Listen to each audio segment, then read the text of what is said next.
Spoiler alert. The incoming analysis include many spoilers from the movie, so I recommend you all try out the movie first for the full experience before watching this.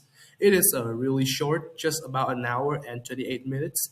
If you're unsure about this, there's a review video by Johnny's War Stories in the description or at the top right corner that you guys can check out.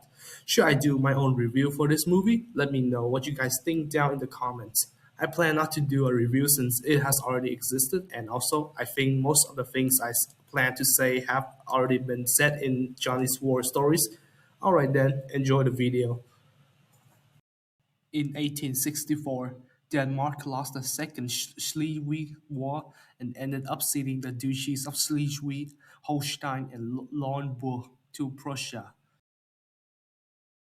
With the German defeat in the First World War, the reunion of Denmark took place in June 1920 after a process that in fact started with Germany's admission of defeat in October 1918 and its ensuing request for an armistice. The Versailles Treaty was signed on 28 June 1919 but did not take effect until January 1920. From 15 June 1920, southern Jutland was under Danish sovereignty, and on 10 and 11 July 1920, the reunification was officially marked by King Christian X's entry on horseback in southern Jutland. But at 4:15 in the morning, April 9, 1940, Germany began Operation Weser Übung, or the invasion of Denmark during the Second World War, a breach of the non-aggression pact Denmark had signed with Germany less than a year earlier. Their primary purpose was to use Denmark as a staging ground for operations against Norway and to secure supply lines to the forces about to be deployed there. After less than 2 hours of fighting, Danish Prime Minister Thorvald Stauning stopped the fighting against the Germans, fearing that the Germans would bomb Copenhagen, similar to what they had done with Warsaw during the invasion of Poland. Due to the news not reaching all Danish troops, some Danish forces continued to fight, but after a further 2 hours, all the fighting had stopped. The whole operation lasted 6 hours, making it one of, if not the shortest operation in World War II conducted by Germany. Second Lieutenant Sand is the main character of the movie April 9th. He was a part of the Royal Danish Army and served alongside his superior, Lieutenant Germansen, alongside with the 4th Company, 2nd Platoon, and later the remnants as they fought against the German invasion of Denmark in World War II on April 9, 1940, like the title of the movie. We followed Lieutenant Sand throughout the movie as he fought against the invading forces.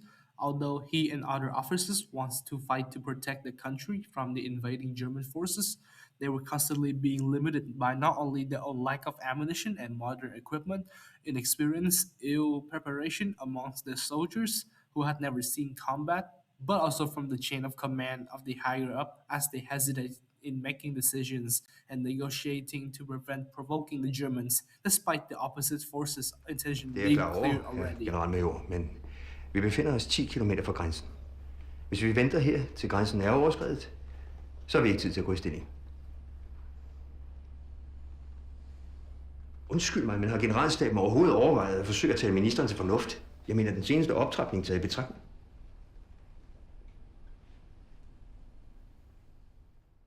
Sand is a very brave and loyal soldier to his homeland in Denmark.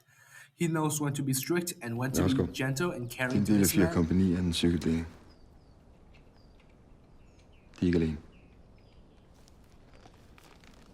Modtaget. He doesn't scold them for things such as forgetting to put on the uniform and was kind enough to let a soldier finish the letter to his loved one in the barracks, knowing that Coding might lose his life during the conflict, which eventually happens later in the movie, and even allowed Justin to finish his cup of coffee before the battle happened the next few minutes.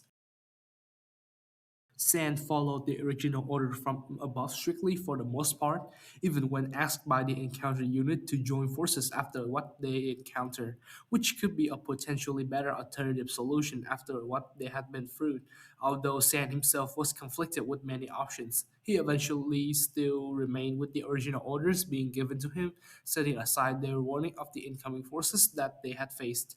Sand still strictly follows the original order given to him by Lieutenant Jermason until the moment they face the German motorized division. Being one of the first to experience combat and the armored vehicles, and especially the Panzer II tanks, along with the death of their friend Coding, the, the remnants of the men in the second company, 4th Bicycle Platoon, were nervous and afraid as they experienced the horror of war and the overwhelming enemy forces for the first time. Similarly, Sand was just as confused and afraid as they were, with many questions in mind. But he himself understands that as a leader, he must try his best to suppress those emotions to lead his distraught squad through as he at the same time tried to calm his men down, similar to when he mentioned he tried to sneak out from the house without alerting the whole family. This is probably because he doesn't want to make his wife nervous, but his wife ultimately finds out about it, similar to his men realizing the conflicts they are in. With the limited time they got, Sand know that they must keep going, and Sand himself understands that he knows no better than his men what is going on, and that it is better to set those thoughts aside rather than a bunch of questions that will be left unanswered, and will just cause more confusion and chaos in the soldier's mind, as shown when he silenced Justin's son, or when he failed to and was forced to reveal about Coding's death to everyone when they were retreating. Although Sand wants to fight for his country against the invading German forces, at the same time, he has to protect his men's lives, which were in constant risk of dying.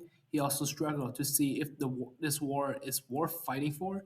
He was aware of the Danish force limitations against the Germans, and he didn't want his men's death to be for nothing, since he knew that neither he nor they wanted to be in this conflict.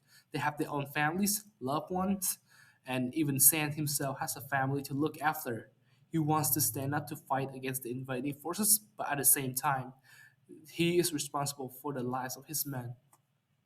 Imagine the men's loved ones' reaction when they found out their son or husband died fighting in a war that was already lost in a short amount of time. After encountering the Germans' armor, the Danish troops were forced to retreat constantly, and with the German bomber formation flying over on top of them, Sand didn't want to but knew that the was lost. He was frustrated with the failed promises of the reinforcements not arriving to help relieve the situation. But at the same time, those soldiers were just men being forced to follow the order from high up, just like Sand, who also faced conflict with Bungard and encountered unit. Sand, who values the order being given to him, but ultimately realized the situation, was forced to interfere with that soldier's order as he asserted himself in, not because of his pride, but because his men's lives are at risk and they don't have time with the speed at which the enemy is advancing. De har ikke været i kamp endnu, vel? Ikke endnu? Nej. Tænk jer nok, herr kaptajn. Vi har mistet kammerater nede ved grænsen, mens vi lå og ventede på jer. Vi har brug for lidt medvind. And at the same time relieving Bungard, not making the same mistake and earning his respect. Kør til kasernen og hjælper med at befæste. Vi melder vores ankomst til obersten. Jeg fik dig mere en venlig sjæl i Ombro. I har snart fortjent en rygepause. Tak. Værsgo, løjtnant. With him attempting to tell his superior at Harderslev about the situation and what they are about to face.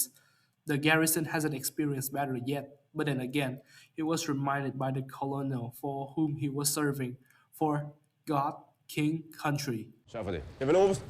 Gud, konge og fædreland. Sand still has a little hope left in the causes he is fighting for from the colonel's word, even though Sand knew that these men had not yet faced combat and didn't know what was ahead of them. Who knows what the German would do to them after they won the war? What would happen to their families and loved ones? Sand wants to protect and keep his men safe, but at the same time, his men wouldn't just sit there hopelessly to watch the enemy take over their homeland, the places where they belong and grow up with loved ones and cultures. They still have to give it a try, even though it might seem hopeless. Hands up! The soldiers on April 9th were also not being properly informed, as their commanders were forced to hide the truth from them, We can see the men being naive and, although a bit nervous, anticipated at first before the conflicts. They haven't experienced war before in their life.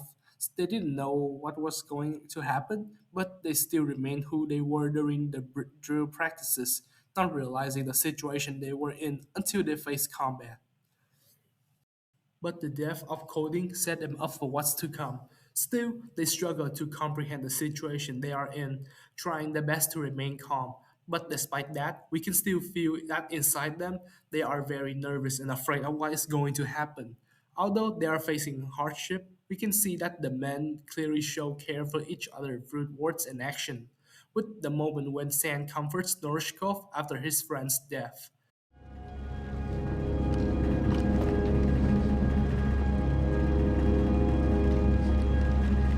Although we have inner conflicts in the shows, such as Anderson's suspicion of Graham because of him being born as a German, despite being a proud Danish and raised in Denmark. Du er tysker, ikke? Skal du ikke interesseret i en sejr? Jeg er nu stolt af at kunne kalde mig selv for dansk.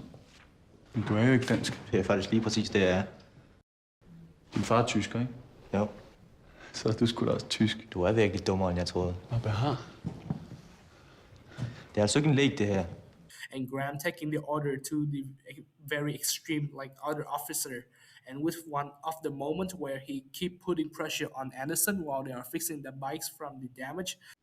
Andersen, er krigen vente sgu ikke på det. Jeg kan fandme ikke gøre det hurtigere. Det skal du sgu. Andersen. Hvad fanden tror du er? Andersen, kom nu her. Kom nu i gang. Tag nu tilbage og kom nu i gang. And after being scolded by Sand, that he realized, but it could also be that he was stressed out with the current situation.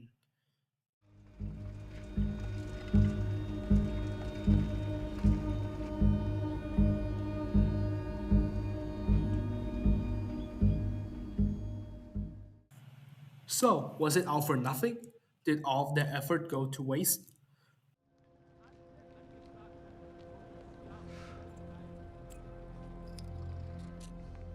Aufstehen!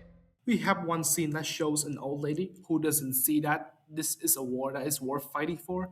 She sees it as the same as when she was in Germany before the territory was given to Denmark again. And she probably has been through the First World War. She might have seen her husband die in the meaningless fighting in the war, and she doesn't want these men to be pushed into a meaningless war like him and their sacrifices to mean nothing. We can see the impact on the civilian of Denmark, since they, just like our soldiers, were confused and didn't even want the war to happen, and while some others, like the old lady, welcomed the Germans back to the territory they once seized. We can also see in one of the soldiers, Justin's sign, those who just want to live a simple life end up dying in the end. Jeg vil gerne have brugsuddeler. Altså kommandant. Brugsuddeler. Brugsuddeler. Find mig en søg pige. Få en masse børn. Jeg kan godt lide det enkelt. Hvis de kan lide det enkelt, så er militæret lige noget for dem.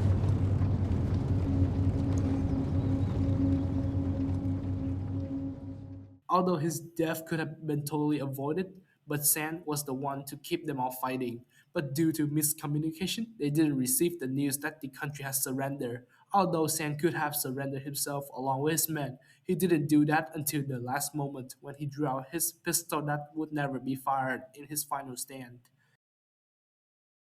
The pistol Sand was holding represent the constraint and pressure of the conflicts, with although despite it being fully loaded but never fired, shows that Sand at his breaking point sees the conflict as meaningless and with his hesitant if he should continue fighting or not. In contrast, we can see that the men constantly lacking ammunition and having to share with one another, showing the unpreparedness of the men in the conflict. And at the same time, he was seeing one of his men choose the sign in his critical condition that could not be saved in time. Seeing one of his men's dream and hopes shattered because of his decision to continue the fight, Sand ultimately surrenders to the enemy.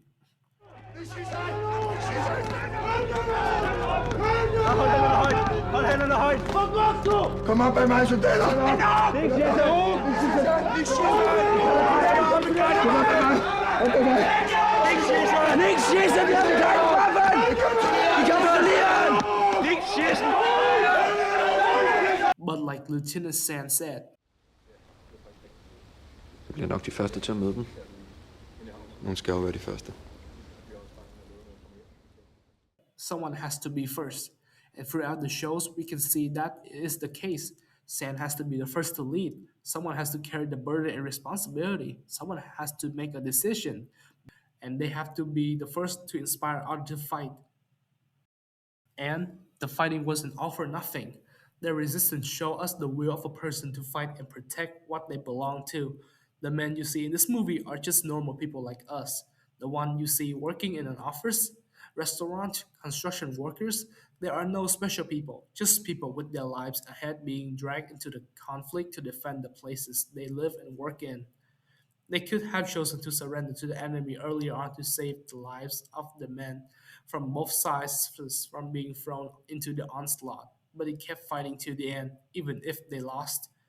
Even if what they did had little to no impact on the conflicts, they still demonstrate that the thing they are fighting for is valuable to them and for others too, such as when in the final scene we see with the kids as they climb up on top of one of the immobilized German armored vehicle, showing us that it sparks the fuel for the future generation to fight for the places that they belong to, just like the soldiers.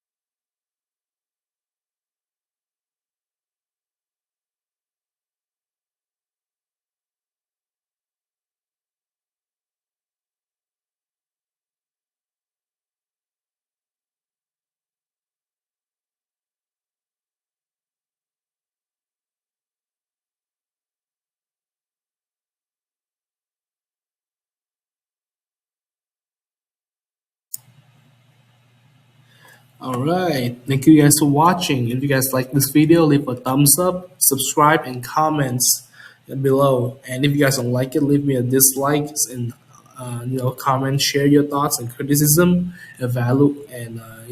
thoughts, evaluation, stuff like that.